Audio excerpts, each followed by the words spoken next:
નમસ્કાર, border news કચ્છમાં આપનું સ્વાગત છે. નખત્રાણા નગરપાલિકાની વોર્ડ નંબર 3ની ચૂંટણીમાં પણ ભાજપ અને કોંગ્રેસના ઉમેદવારો વચ્ચે સીધી ટક્કર છે. આ વોર્ડમાં વિરાણી મોટીના કેટલાક વિસ્તારો સહિત નખત્રાણાના સુરલભીટ, શિવશક્તિ સોસાયટી, કૈલાસનગર સહિતના મતદારોનો સમાવેશ થાય છે. આ વોર્ડમાં કેટલાક પછાત વિસ્તારો પણ છે જે વર્ષોથી વિકાસની ઝંખના કરી રહ્યા છે. આ વોર્ડના ઉમેદવારોમાં ઘણા ઉમેદવારો અગાઉ ગ્રામ પંચાયતમાં સેવા આપી ચૂક્યા છે, એટલે સ્થાનિક રાજકારણ તેમની ગળથૂથીમાં છે. એટલે અહીં નગરપાલિકા ચૂંટણીનો જંગ રસપ્રદ બને તેવું દેખાઈ રહ્યું છે. નખત્રાણાના ઐતિહાસિક સુરલભીટની સાક્ષીએ આ જંગ ખેલાવાનો છે, ત્યારે આ વોર્ડમાં કોણ છે ઉમેદવારો અને કેવા છે તેમના વચનો, સાંભળો. નમસ્કાર. શું નામ આપનું? કુંભાર મુસા હુસેન. અચ્છા, કે વોર્ડમાંથી કઈ પાર્ટીમાંથી લડો છો? Ward number 3. જાહેર જીવનનો પહેલા અનુભવ ખરો? હા સાહેબ, 3 વખત તો સભ્ય તરીકે રહી ચૂક્યો છું ગ્રામ પંચાયતમાં. હા. અચ્છા, અત્યારે નગરપાલિકામાં જંપલાવવાનું મુખ્ય કારણ શું? મુખ્ય કારણમાં આજ 3-3.5 વર્ષ આ નગરપાલિકા આવી છે, જેમાં અમારા વિસ્તારમાં કોઈ પણ રોડ રસ્તાની કોઈ પૂછા કરી નથી. તમારો વિસ્તાર એટલે? Ward number 3. નામ કેવું? કે એરિયાનું નામ કેવું? નવાનગર, સુરીભેટ અચ્છા, અને વિરાણીનો થોડો એરિયા આવે છે. એટલે શું અહીંયા મુશ્કેલી છે? મુશ્કેલી પહેલી તો ગટર, પાણી, રોડ લાઇટ અને રોડ કોઈ 3.5 વર્ષમાં કોઈ પણ રોડ નવાનગરના અંદર નગરપાલિકાએ બનાવ્યો નથી. અચ્છા. અને નથી કોઈ ગટરનો કામ આપ્યો અમે. અચ્છા. એ સમસ્યા અમારી પ્રજાની બહુ અગત્યની છે. બરાબર. જી. અચ્છા, તો તમે ચૂંટાશો તો તમને એવું લાગે છે કે આ બધી સમસ્યાઓનો અંત આવી જશે? અવશ્ય કરશું સાહેબ, મહેનત જ કરવાની છે અને કરશું. અચ્છા, અને જે તમે ચૂંટાયા પછી સમય આપશો નાગરિકો માટે? નિવૃત્ત જ છું સાહેબ. હા, નિવૃત્ત જ છું અને પ્રજાની સેવા જ આપીશ.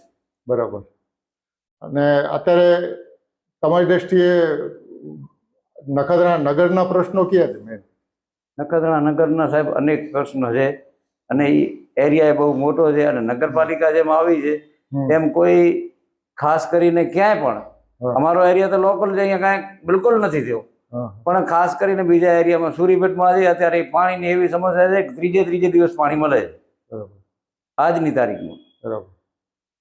તો તમે ચૂંટાઈને આવો નગરપાલિકામાં. હા જી. અને મારે અત્યારે બધે ભ્રષ્ટાચારનો હાલે છે, આક્ષેપો થતા હોય છે. તો તમારી પાર્ટીનો કોઈ ભ્રષ્ટાચાર કરતો હશે તો તમે વિરોધ કરશો? 100% વિરોધ કરશું સર. અચ્છા, શું નામ આપનું? અમરાબેન ગુડ્ડુ. અચ્છા, તો આપ ચૂંટણી લડો છો કઈ પાર્ટીમાંથી? 3 વોટમાંથી, 3 નંબરમાંથી. અને કઈ પાર્ટીમાંથી? કોંગ્રેસમાં. કોંગ્રેસમાંથી. અચ્છા, પેલા ગ્રામ પંચાયતમાં સેવા આપી હતી? આપી હતી ને સાહેબ. શું 5 વાર સરપંચ હતા. સરપંચ હતા? જી. શું કામ કર્યા હતા સરપંચ તરીકે? સરપંચમાં તો આવે બધા ગામને પણ ખબર છે કેટલો કામ કર્યો, કેટલો ના કર્યો, 5 વર્ષમાં શું કર્યું એ તો ગામને પણ ખબર છે કે અમારે 5 વર્ષ થતું છે. અચ્છા, લોકોએ કદર કરી હતી, કામ કરી? ઘણી બધી કરી હતી કદર. એમ? તો હવે નગરપાલિકામાં તમે લડો છો અને ચૂંટાશો તો શું કામ કરશો તમે? સાહેબ હવે નગરપાલિકામાં તો હવે કામ તો કરશું, પણ અમને તો થોડીક ઈચ્છા પણ ઓછી હતી કારણ નગરપાલિકાની કે નગરપાલિકા ના આવે તો બહુ સારું થાય. કારણ કે ગામ બધા માણસો બિચારા ઘરે હવે તો આવી ગઈ. હવે તમે ચૂંટણી પર લડો છો, જીતશો તો શું કરશો કામ? સાહેબ કામ તો કરશું, કામ માટે તો આપણે ઊભું રાખ્યું છે ને. અચ્છા, નિવૃત્ત છો તમે? ઘરે રસોઈ બનાવવાનું કોણ છે? વહુ છે 3. અચ્છા, એટલે તમે સેવા માટે નિવૃત્ત છો? સેવા માટે જ છીએ, ફૂલ ટાઈમ. આપનું શુભ નામ? મારું નામ પિંજારા જાસ્મીન સદ્દામ છે. અચ્છા, તો નગરપાલિકાની ચૂંટણીમાં આપે દાવેદારી કરી છે કોંગ્રેસ પાર્ટીમાંથી. હા, તો તમને રાજકારણમાં રસ કેમ જાગ્યો? અમારી હરિયાની સમસ્યા માટે. સમસ્યાઓ માટે? શું સમસ્યાઓ છે? પાણી નથી, રોડ લાઇટ નથી. ક્યાં આગળ? સુરેલગઢમાં. કેટલા વર્ષથી નથી? એમ તો ઘણા વર્ષ થઈ ગયા. અચ્છા, તમે લોકોએ રજૂઆત કરેલી છે ક્યારે? રજૂઆત કરેલી છે પણ કાંઈ કામકાજ થયું નથી હજી સુધી. અચ્છા, તો તમે એક મહિલાઓ છે તરીકે તમને શું લાગે છે કે તમારા એરિયામાં ચૂંટાયા પછી તમે કેવા કામો હાથ ઉપર લેશો? ગટર લાઈનના, પાણીના, લાઇટ, રોડ લાઇટના એ બધું જેટલા સુધી બની શકશે એટલા સુધી કરીશ. નહીં, મહિલાઓની વાત કરું છું. મહિલાઓ માટે શું કરશો તમે? મહિલાઓની જે સમસ્યા હશે મારાથી પહોંચાઈ શકશે એટલી કરીશ. બરાબર. નમસ્કાર. નમસ્કાર સાહેબ. શું આપનું શુભ નામ? મારું નામ ખત્રી શાકિર અલી ખમીસાભાઈ. અચ્છા. Ward number? વોર્ડ નંબર 3 છે મારો. પાર્ટી? મારી પાર્ટી ભારતીય રાષ્ટ્રીય કોંગ્રેસ અચ્છા. નો યુવા ઉમેદવાર છું. હા. તો આ અત્યારે તમને નગરપાલિકાની ચૂંટણી માટે ટિકિટ મળી છે. જી. તમે પ્રયત્ન કરીને મેળવી છે કે પાર્ટીએ સામેથી ના, આપી? મને પાર્ટીએ સામેથી મને ટિકિટ આપી છે. હા. એમને કીધું કે તમે સારા ઉમેદવાર છો, યુવા ઉમેદવાર છો, હા. અને તમારી વડીલોની પણ છાપ સારી છે, હા. અને અમને તમારા ઉપર વિશ્વાસ છે. એ વિશ્વાસ મૂકીને મને ટિકિટ આપી છે. અચ્છા. સામાજિક કાર્યોનો કોઈ અનુભવ ખરો આપને? હું 2021 થી 2023 સુધી સભ્ય રહી ચૂક્યો છું ગ્રામ પંચાયત? નખત્રાણા ગ્રામ પંચાયત. હા. અને સેમ વિસ્તારમાં અત્યારે મને ફરી ટિકિટ મળી છે. અચ્છા. તમે ગ્રામ પંચાયતમાં હતા હા. સભ્ય તરીકે, એટલે તમને સમસ્યાઓ બાબતે ખ્યાલ હોય. હાજી. તો તમે નગરપાલિકામાં ચૂંટાઈને આવો જી. તો આ પહેલું કામ કયું હાથ ઉપર લેશો? મારા માટે તો આમ જોવા જઈએ તો બધી પહેલી પ્રાયોરિટી છે. ગટર, પાણી, light, road light, CC road, આ બધી પહેલી પ્રાયોરિટી જ છે. નહીં, છતાં એમાં પહેલો નંબરની પ્રાયોરિટી કોને આપશો? અમારા કને લોકડાઉનની અંદર એક જર્જરિત ટાંકું હતું. એ લોકડાઉનમાં પડી ગયું છે. અમારા કને નીતલોવાસ કહેવાય છે. એનામાં એ લોકડાઉનની અંદર પડી ગયું હતું.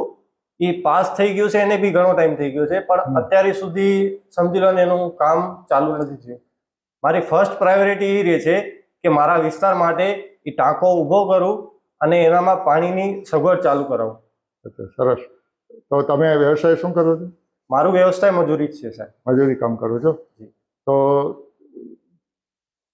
નાગરિકોના પ્રશ્નો માટે સમય મળશે તમને? તત્પર હું જ્યારે મને એ કહેશે મને નાગરિક, હું તત્પર હાજર રહીશ. પછી મોબાઈલ બંધ આવશે એવું નહીં બને ને? ક્યારે એવું બન્યું નથી, અને હજુ પણ હું 100%થી કહું છું કે એમનું કામ જે હશે એ તત્પર તાત્કાલિક ધોરણે કામ સોલ્વ થઈ જશે. વોર્ડ નંબર 3ના ભાજપના ઉમેદવારો તેમની વ્યસ્તતાને કારણે મળી શક્યા નથી, જેથી તેમની મુલાકાત લઈ શકાઈ નથી. ભાજપમાંથી અલી અકબર મામદ સાટી, દેવાભાઈ કાનાભાઈ રબારી, મમતાબાઈ મુબારક કુંભાર અને મંગળાબેન રામજી વાઘેલા આ વોર્ડની ચૂંટણી લડી રહ્યા છે. નખત્રાણા નગરપાલિકાના વોર્ડ નંબર 3ના ઉમેદવારોને તો તમે જોયા અને સાંભળ્યા, તો મતદાનને દિવસે 26 એપ્રિલના મતદાન કરવાનું ભૂલતા નહીં. ચૂંટાઈને તમને કામ આવે તેવા ઉમેદવારોને પસંદ કરવાનું ભૂલતા નહીં. આ વખતે 4 મત આપવાના છે હો, અને કોઈની શેષ શરમમાં તો આવવાનું જ નથી. તમારો અંતરાત્મા કહે ત્યાં મત આપવાનો, એટલું ભલા યાદ રાખજો હો.